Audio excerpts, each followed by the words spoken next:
اعوذ باللہ من الشیطان الرجیم، بسم اللہ الرحمن الرحیم۔ یہ صدقے سے متعلق حدیث ہے، اور اس حدیث سے یہ ایک بات بڑی اہم پتہ چلتی ہے کہ ویسے تو ہم دیکھ بھال کر ہی اپنا صدقہ دے رہے ہوتے ہیں، لیکن کبھی ایسا ہوتا ہے کہ ہمیں پتہ چلتا ہے کہ ارے بھائی ہم نے وہ صدقہ تو ایسے بندے کو دے دیا جو کہ اس کا مستحق ہی نہیں تھا۔ تو اس حوالے سے یہ ایک بہت اہم حدیث ہے، اور یہ صحیح بخاری اور صحیح مسلم دونوں میں یہ حدیث آئی ہے نا۔ حضرت ابو ہریرہ بیان کرتے ہیں کہ رسول اللہ صلی اللہ علیہ وسلم نے ارشاد فرمایا، ایک آدمی نے سوچا کہ میں آج ضرور کچھ خیرات کروں گا، چنانچہ رات کے وقت مال لے کر صدقہ دینے کے لیے نکلا، مگر اندھیرے کی وجہ سے صدقے کی رقم ایک چور کے ہاتھ میں دے آیا۔ صبح ہوئی تو لوگوں میں چرچا ہوا کہ آج رات ایک چور کو خیرات دے دی گئی۔ اس آدمی نے یہ سنا تو کہا، اے میرے اللہ، ہم تیرے ہی لیے ہے کہ صدقہ ایک چور کو مل گیا، اب آج رات میں پھر خیرات کروں گا۔ یعنی اس کو پھر اطمینان نہیں ہوا، اسے لگا کہ یہ تو میں نے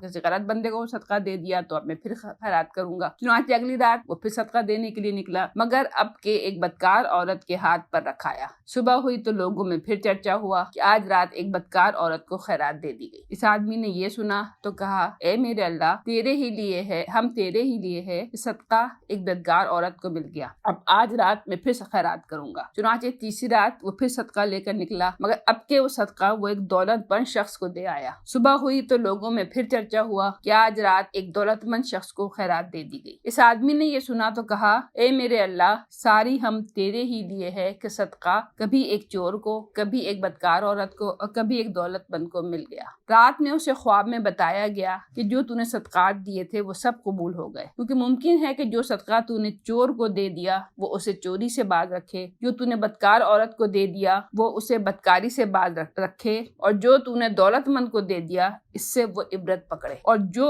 کچھ اللہ نے اسے دیا ہے اس میں سے وہ بھی اللہ کی راہ میں مال خرچ کرے۔ یعنی اگر آپ کے پاس گنجائش ہے تو اپنے مال کو کہ صدقہ و خیرات میں دینا، مٹھی بھر بھر کے دینا، اور صرف اللہ کی رضا پر نظر رکھتے ہوئے دینا۔ یعنی اگر آپ کے ذہن میں اس مال کو دینے سے اور کوئی مطلب نہیں ہے، صرف یہ ہے کہ آپ اللہ تعالیٰ کی خوشنودی چاہتی ہیں، رضامندی چاہتی ہیں، تو اگر آپ کا صدقہ ایسی جگہ چلا جائے جو کہ دینے والے کے نزدیک مستحق صحیح نہ ہو، مگر پھر بھی ہم اللہ کی راہ میں کوشش کرتے رہیں گے ہمیں دینا ہی ہے، تو یہ چیز اللہ تعالیٰ کو محبوب ہے۔ اب یہ یعنی یہ نہ ہو کہ جو مانگے اس کے بارے میں ہم مکمل تحقیق کرنے پر تلے رہیں، اور اللہ کے لیے دینے کے بعد معلوم ہوا کہ غلط آدمی کو چلا گیا تو افسوس کریں۔ نہ یہ کسی ایسی دینی کام میں نہ دینا جو اپنی مرضی کے مطابق نہ ہو۔ یعنی کبھی ایسا بھی ہوتا ہے نا کہ ہمیں لگتا ہے کہ یہ والا دینی کام تو ہماری مرضی کے مطابق نہیں ہے تو ہم اس میں نہیں دیں گے، یا اس کے جو نتائج ہیں ہماری پسند کے مطابق نہیں نکلیں گے، تو ہم یہ سوچیں گے ایسے تو میرے پیسے ضائع ہو رہے ہیں۔ تو یہی بات ہے نا، جہاں بھی ہمیں لگتا ہے کہ یہ کام اللہ کی راہ کا کام ہے، صدقہ ہوا، غریبوں کو صدقہ دینا ہوا، اللہ کی راہ میں